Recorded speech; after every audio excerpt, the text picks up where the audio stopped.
Families contacting 41 Action News with some concerns about a Cameron, Missouri prison. Now, 2 months after a riot, inmates and their families say conditions are deteriorating and inmates fear for their safety. 41 Action News reporter Sarah Plake talked with one inmate's wife.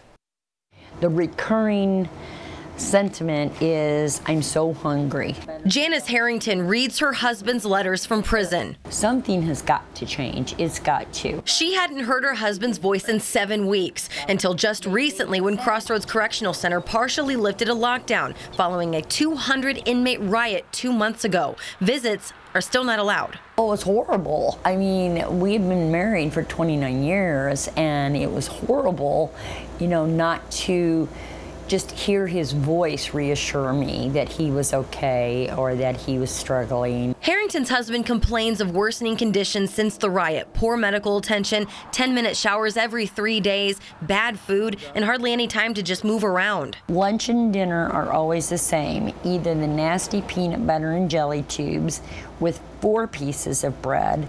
The bread tastes like some kind of chemical, and you definitely have to remove the crust to be able to choke it down. A spokesperson for the Department of Corrections says the restrictions are standard practice and they're gradually lifting the lockdown, but denies the claims of lacking food and medical care. We reached out to Gary Gross with the Missouri Corrections Officer Association. They have to be fed. They have to have a certain amount of exercise a week. Their basic necessities have to be met.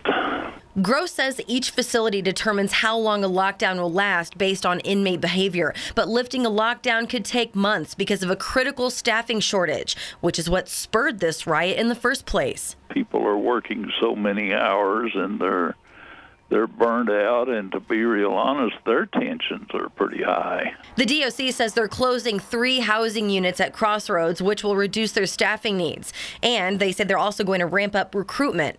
Meanwhile, Harrington and the many others who have called 41 Action News with similar concerns just want to make sure their loved ones are okay. And they'll say they're not punishing them, but they are.